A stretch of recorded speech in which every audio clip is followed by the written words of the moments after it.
ఒకసారి హెరాస్మెంట్ నేను చూసా. అరే 3 రోజులు 4 సార్లు ఎవరిని చెక్ చేస్తారా? అరే ఎమ్మెల్యే గారు బండి ఆపరు, ఎమ్మెల్సీ గారు బండి ఆపరు, ముఖ్యమంత్రి గారు బండి ఆపరు, మంత్రులు బండ్లు ఆపరు, వాళ్ళేమో ఇటువంటి తిరుగుతారు, నా ఒక్క బండి ఆపుతున్నారు.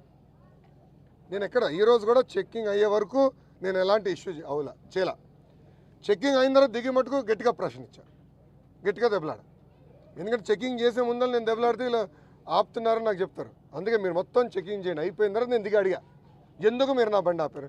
నేను ఎక్కడ ఆపానండి? పొద్దున ఆపారు కదండి, అది వేరే అధికారం. మళ్ళీ ఈయన ఎందుకు వచ్చాడంటే గాడిదలు కాసం వచ్చాడు ఈయన. ఎట్లా వీళ్ళు ఇటు తయారు చేసి నేను వదిలిపెట్టాను.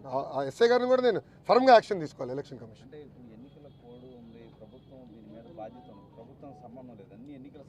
దెన్ మీనా గారు should take action. Hello, Meena గారు షుడ్ టేక్ యాక్షన్. చట్టాలు అందరికీ ఒకటేగా ఉండాలి కదా. ఎస్పీని పీకే అవతలు పడేమనండి, ఎస్ఐ గారి పైన యాక్షన్ తీసుకోమనండి. అంటే నా ఒక్కడు బండే కంపడుతుందా రోడ్డు పైన? ఇంకెవరు బండ్లు కంపట్లేదా?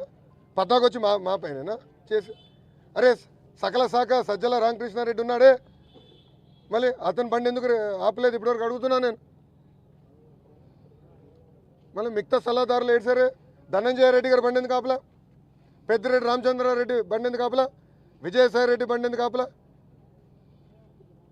వాళ్ళ బండ్లు కంపట్లేదా? ఎట్లా కుదురుతుంది? 100% పోలీస్ డిపార్ట్మెంట్ వాంటెడ్గా టార్గెట్ చేసి మమ్మల్ని ఇబ్బంది పెట్టాలి, హ్యూమిలేట్ చేయాలనేది వాళ్ళ ఆలోచనలో ఉన్నారు. అందుకే నేను ఈరోజు మూడు సార్లు నన్ను ఆపితే నేను ఎప్పుడు పట్టించుకున్నాను. ఫోన్లే డ్యూటీ అనుకున్నాను. అరే ఒకే రోజు 2 సార్లు ఆపి అంత కామన్ సెన్స్ కూడా ఉండదా డిపార్ట్మెంట్కి? ఒకే రోజు 2 సార్లు ఆపుతారా? ఎట్లా కుదురుతుంది? అందుకే నేను సీరియస్గా చెక్కింగ్ చేసిన తర్వాత నేను అడిగా, గట్టిగా నిలదీశాను. అసలు గట్టిగా అడిగితే మా పైన అధికారులు చెప్పారు మీ బండ్లు చెక్ చేయమని మాకు ఆదేశాలు వచ్చినాయని ఆయన చెప్పారు. అదే పరిస్థితి.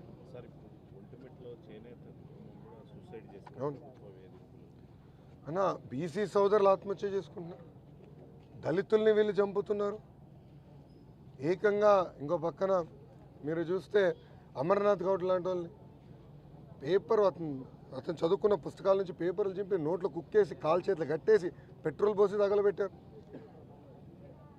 ఆ కుటుంబాలను ఆదుకునే కంపడలేదు. మైనార్టీ సోదరులు ఆత్మహత్య చేసుకునే పరిస్థితి కనపడుతుంది ఆంధ్ర రాష్ట్రంలో.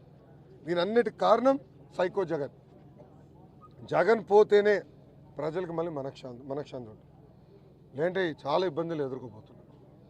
అందుకే నేను ప్రజల్లో చైతన్యం తీసుకొస్తా.